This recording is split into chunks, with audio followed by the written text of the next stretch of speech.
Hey there, I'm Shannon Rogers. Welcome to the Renaissance Woodworker. This is my shop update for May 19th, 2017. For the past couple of years, I generally get 5 or 6 emails a week asking one question and one question alone. Can we see the inside of your tool cabinet?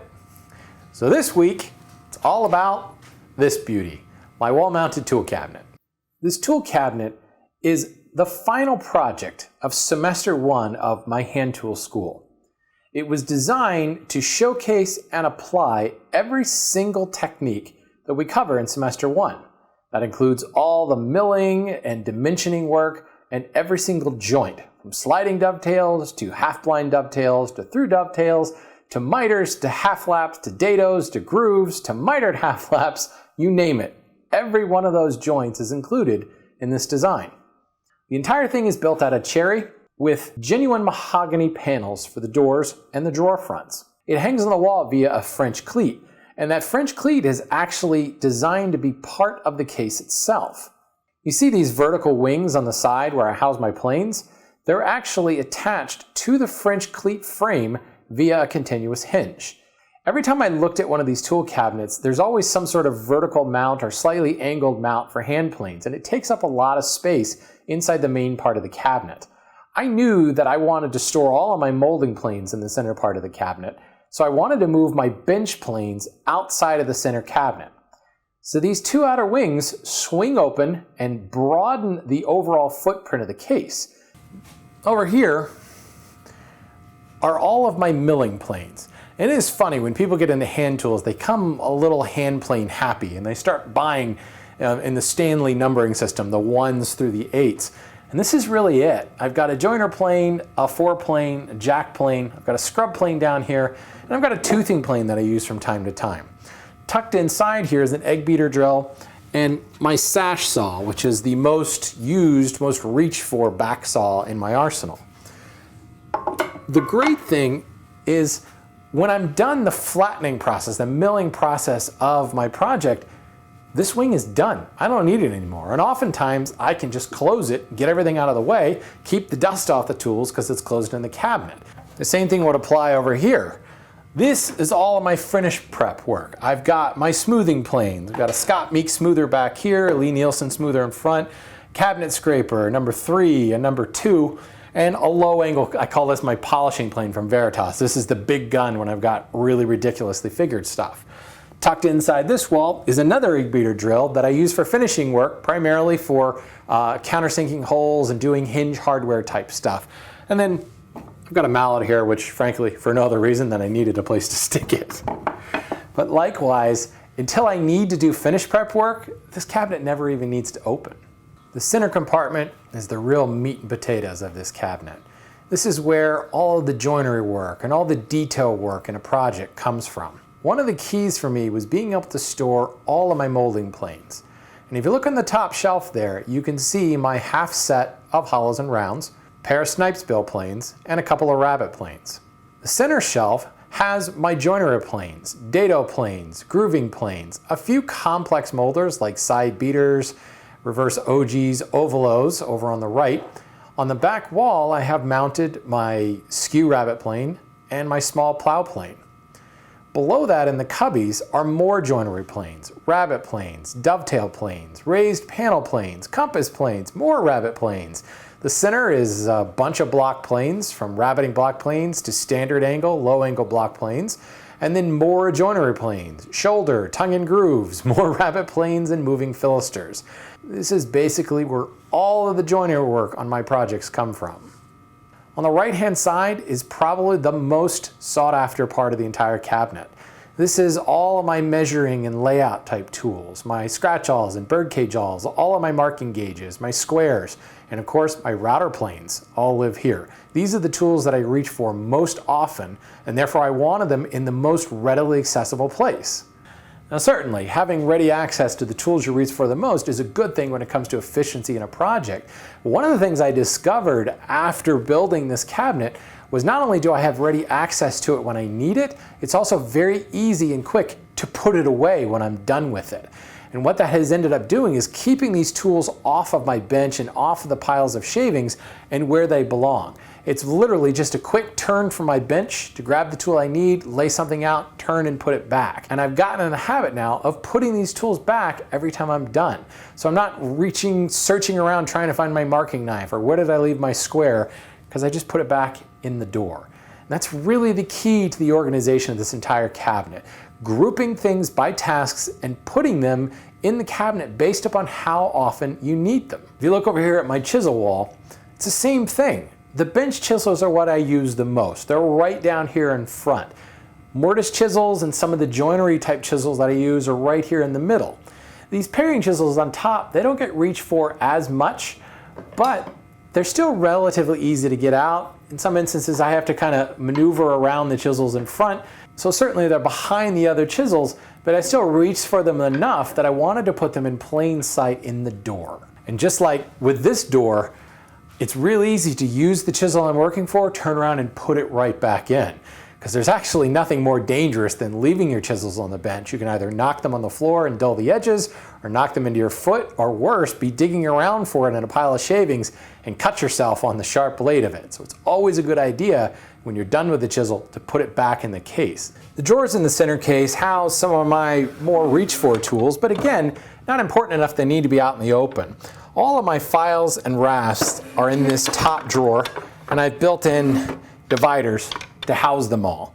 What I find is if I'm doing a lot of sculpture work, I'll actually pull the whole drawer out, take it over to the workbench, and just set it down and keep everything close by. Originally, I thought about putting my carving chisels in here. Frankly, I've got too many carving chisels, and then I built a joinery bench and realized I would do all my carving over there. So a future project of mine is to build a carving chisel cabinet that will live next to my joinery bench, which goes back to the original principles. The tools kept in here are the tools that I use at my primary workbench, a turn away from the tool cabinet. Moving down the case, we've got some drawing tools and some extra saws. I've got some other joinery saws in here. I'm probably going to build a back saw cabinet at some point, but for now this is kind of some overflow. I keep my fret saw blades, my turning saw blades, and any of the drawing implements that I use a lot. Flexible bows, French curves, bevel gauges. I've got some extra long bevel gauges in here, straight edges, and then some specialty things like veneer saws and such are all kept in here. Primarily it's a drawing and design type drawer. The bottom drawer of the case is where all of my, well, boring tools go. I have all of my auger bits and spoon bits and other miscellaneous bits kept in this roll.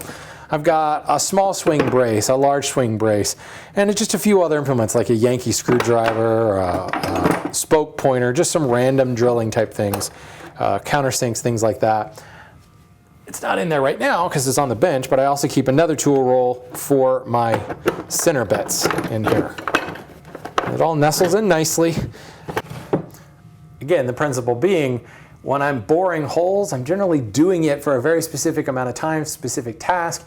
When I'm done, I don't need those tools again. So I close them up, keep the dust off of them. As I move over into these smaller side drawers, these are much less important tools or very specific use tools. This is another design drawer where I'm keeping dividers and compasses and some bevel layout tools and things. This is one of those things where if I'm sitting at the bench doing a design, again, I'll pull this whole drawer out, take it over to the bench, and use the stuff inside of it. As I come down a step, this is some carving tools. I've got some extra paring handles in here, some layout tools, but mostly my spoon carving tools. This is another thing where a lot of times when I'm doing spoon carving or green working with hook knives and things like that, I'm doing it out in my backyard. So I'll grab this drawer, head into the backyard, and do my spoon carving work. Down here, well, this one's a little bit overflowing at this point, but this is the inlay drawer.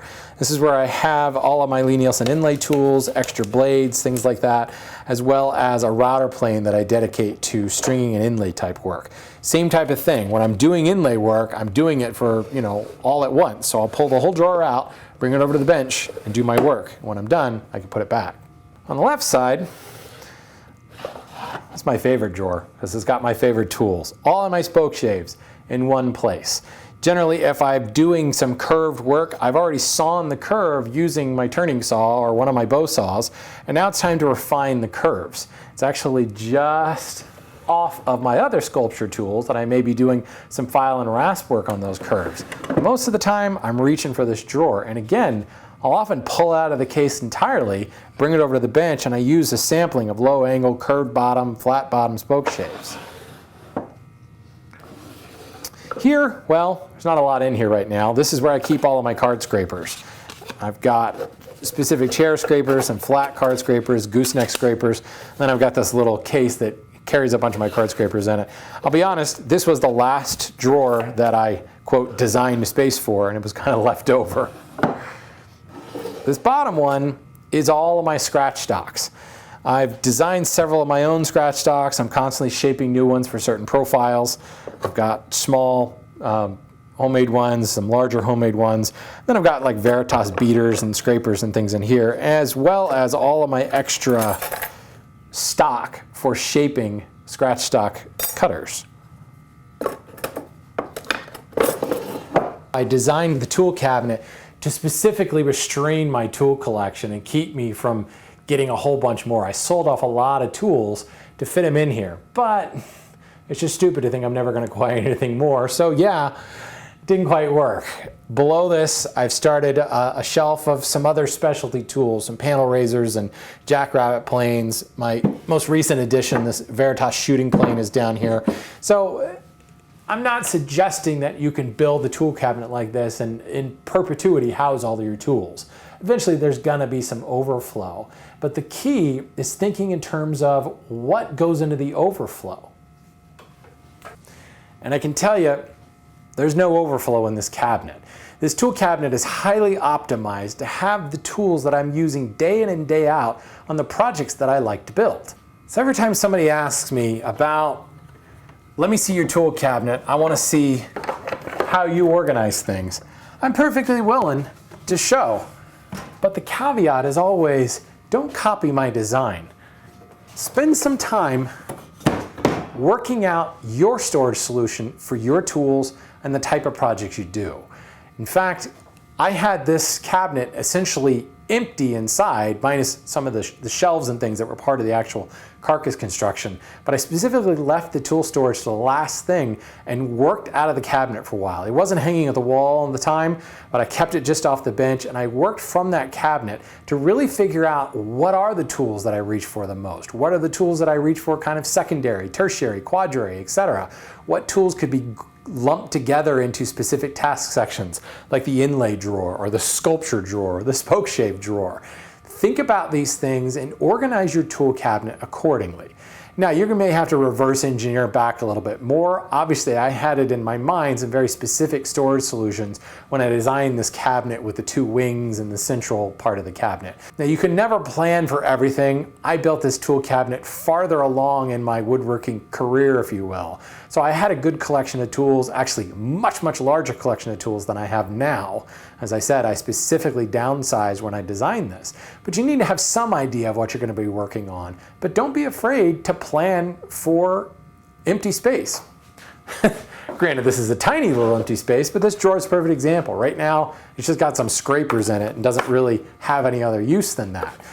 There's nothing wrong with building your cabinet specifically to have some empty space inside to grow into. But if you get nothing else from this video, then this one point. Don't just copy someone else's tool storage because it looked kind of cool. Choose a storage solution that's going to work best for your tools and your method of work. You're going to end up with a highly efficient, not just place to store your tools, but a place to work from with your tools. And you'll find yourself putting them back and taking better care of those tools because they're where they exactly need to be. You're not going to spend a bunch of time rummaging around through a cabinet or through a chest or through drawers or something to find that one tool that you reach for it all the time. And because you reach for it all the time, then you leave it on the bench top. And you might lose it in the shavings. You might knock it onto the floor. People often ask me about how I regrind my blades if I have an accident with them. I can count on 2 fingers the number of times I've dropped a tool on the ground and I've had to regrind a blade. It's because I'm putting my tools back in the cabinet whenever possible. And that's due to highly efficient and optimized storage system that makes it easy for me to put those tools back and get them back for the ones that I reach for the most. And the ones that I don't reach for that much, maybe they're a little bit more difficult to get to, but they're designed to be brought to the bench rather than constantly reaching into the cabinet. So I'm repeating myself at this point, but there's a look inside my tool cabinet. Hope you guys enjoyed that. And if you have questions, let me know. And just a reminder, this entire build is chronicled in semester 1 of the hand tool school. If you join semester 1, you're going to see everything in this, including the SketchUp models and the parts list and every step of the way. 7-part video, probably 8.5 hours of footage on how I built this tool cabinet. Thanks everybody. We'll see you next week.